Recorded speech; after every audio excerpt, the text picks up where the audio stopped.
Morning বন্ধুরা, আমি সোমা দেবাংশ ভ্লগে আপনাদের সবাইকে স্বাগত।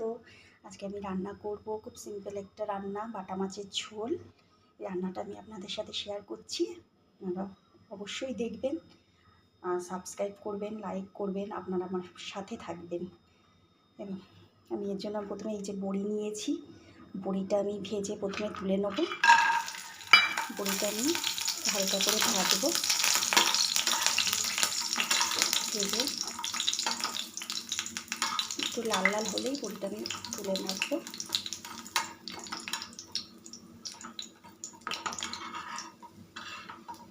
বড়ি দিয়ে বাটা মাছের ঝোল ভালো লাগে লঙ্কা বাটা দিয়ে, আবার লঙ্কা টমেটো, শুকনো লঙ্কা টমেটো বাটা দিয়েও বাটা মাছের ঝোল খুব সুন্দর লাগে, সর্ষে বাটা দিয়েও খুব ভালো লাগে। কিন্তু আজকে আমি বড়ি আলু দিয়ে সিম্পল একটা ঝোল করব।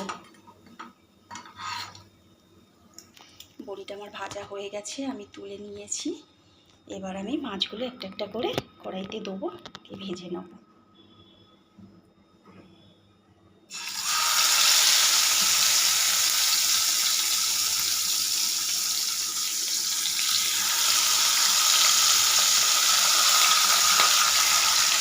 মাছগুলো আমি ভেজে নেব। মাছগুলো ভাজা হোক, তার মধ্যে আমি আলু দুটো কেটে নিই।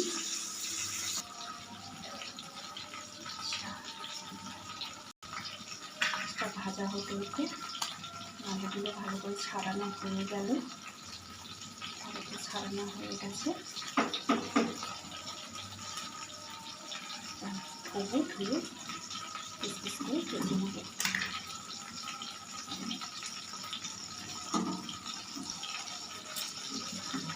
এখানে আমার আলু কাটা রেডি, আলু কাটা মোটামুটি সব রেডি হয়ে গেছে। ছোটো দিয়ে রেডি গুছাবো, আলু ধুয়ে রেডি।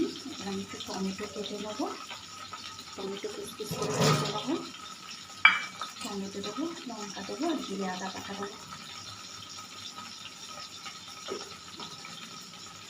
টমেটোটা পিস পিস করে কেটে নিলাম, মাছ এখনো ভাজা হচ্ছে। এখানে আমার জিরে আদা বাটা রেডি। আমি একটু মশলা করে রেখে দিই, আমার হয়ে ওঠে না। আমি একসাথে জিরে আদা বাটা সমস্ত মশলা করে সব রেখে দিই ফ্রিজে, সারা সপ্তাহটা আবার রোপা করে আবার মশলা করি। মেয়েটা আমার ক্লাস 7-এ পড়ে, স্কুল আজকের থেকে খুলে গেল। 26 তারিখে পরীক্ষা, পেডিক 1 পরীক্ষা। কী করবে জানি না, বলছে তো মোটামুটি রেডিই আছে। এখন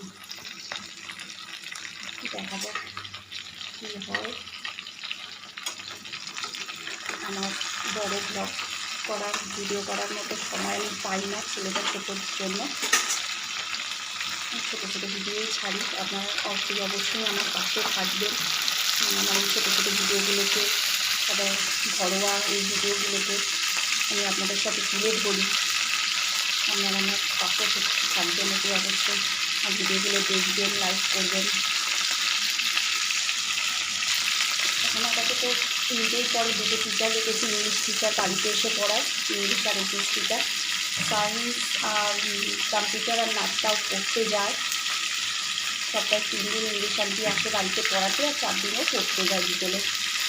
আর বাকি বাংলা, হিন্দি, মোরাল সায়েন্স বিষয়গুলো আমি পড়াই। জানেন তো, বাংলাতে না বিষয় নেই। আমি ছোটোবেলা দিয়ে বাংলাটা জোর না দিয়ে এতটা শেষ হয়ে গেছে বুঝতে পারিনি। বাংলাটা নিয়ে আমার এত সমস্যা হচ্ছে, এখন তো মনে হচ্ছে তো টিচার একটা রাখতেই হবে, বাংলা না তো হবেই না। আমার খুব এই হয়ে গেছে বাংলা।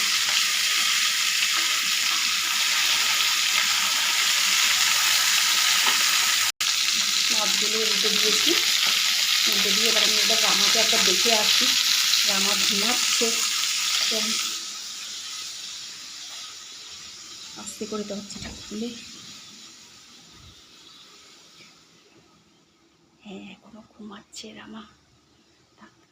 যতক্ষণ ঘুমাবে আমার জন্য ভালো। আমি তাড়াতাড়ি রান্নাটা সারবো, সেরে আমি একটু রেস্ট নিতে পারবো। উঠে গেলে আর সেই ভোর 5টায় উঠেছি, এটাই করছি, একটু রেস্ট না নিলে দেখতে হবে না। তারপর বিকেলে বাবা অফিস থেকে চলে আসবে, একটু ডালিয়া বানাবো বিকেলে টিফিনে। মাছটা করে একটু ডালিয়া খিচুড়ি করে রাখবো, টিফিনে একটু খাবে, আর একটু চা করে দেবো, টিফিন খাওয়া হয়েছে। মেয়ে আর টিফিন খায় না, যেদিনও ভাত খায় না সেদিন একটু দুধ চকচ খায়, খেয়ে পড়তে চলে যায়। আজকে বলেছে এসে ভাত খাবে, দেখা যাক কী করে। খেয়াল খুশিও 5:30টায় ছুটি হবে। রান্না করতে করতে আপনাদের সাথে আমার কথাগুলো শেয়ার করতে খুব ভালো লাগছে।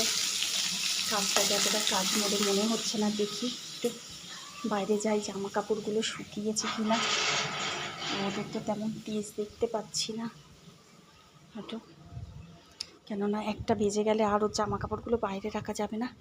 মোটামুটি সব শুকিয়ে গেছে আমার, আমি এগুলো একটু তুলে নেব।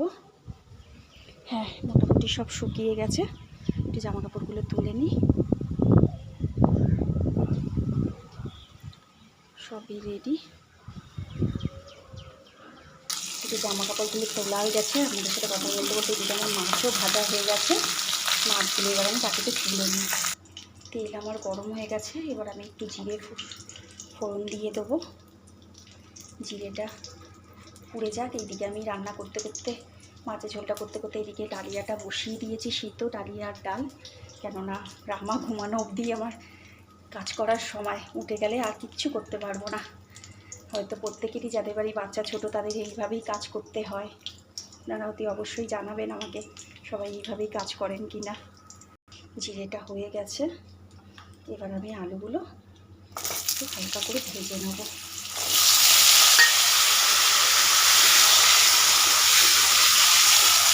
আলুটা একটু ভেজে নিই আমি,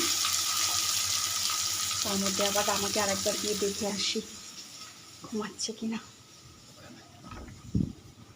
কী যে সমস্যা। হ্যাঁ, এখনও বাবু ঘুমাচ্ছে, আসলে স্নান করে উঠেছে তো, স্নান করে উঠে একটু বেশিক্ষণ সময় ঘুমায়। আলুটা ভাজা ভাজা হয়ে গেছে, এবার আমি টমেটোটা দিয়ে দেবো।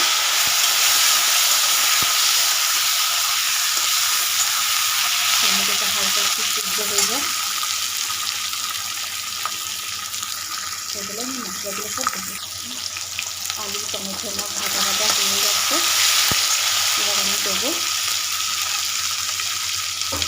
অল্প করে একটু জিরে আদা বাটা দিলাম 1 চামচের মতো।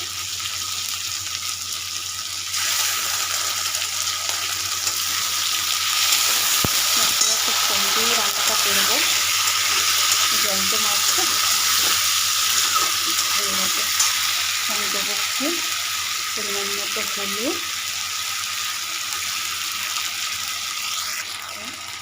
সামান্য একটু লঙ্কার গুঁড়ো দেবো, আর একটু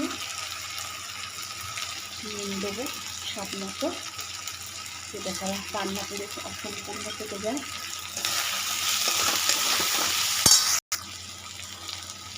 অল্প একটু জল দিয়ে আমি মশলাটা ভালো করে কষিয়ে নেব, যাতে কাঁচা মশলা গন্ধ না আসে।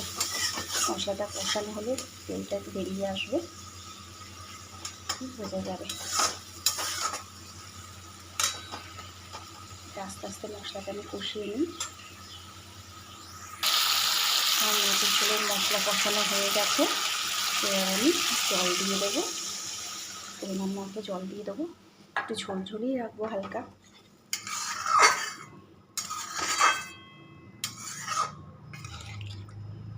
ঝোলটা ফুটলে মাছটা দেবো, এবার বড়িটা দিয়ে দেবো। মাছের ঝোল আমার টক টক করে ফুটছে, আমি একটা একটা করে মাছ ঝোলের মধ্যে দিয়ে দেবো। মাছগুলো ছেড়ে দিলাম।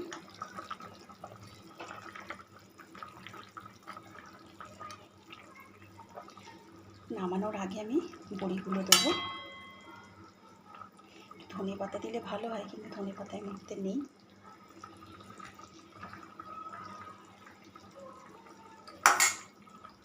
মাছের ঝোল আমার ফুটে গেছে, এবার বড়িগুলো দেবো। বড়ি আর কাঁচা লঙ্কা দিয়ে একটু ফুটিয়ে নামিয়ে নেব।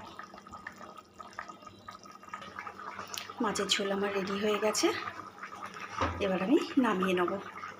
মাছের ঝোল আমার রেডি, আমি নামিয়ে নিয়েছি। কেমন লাগছে কালারটা বলবেন, অবশ্যই জানাবেন। এখানে আমি ভিডিওটা শেষ করলাম। Tata, by.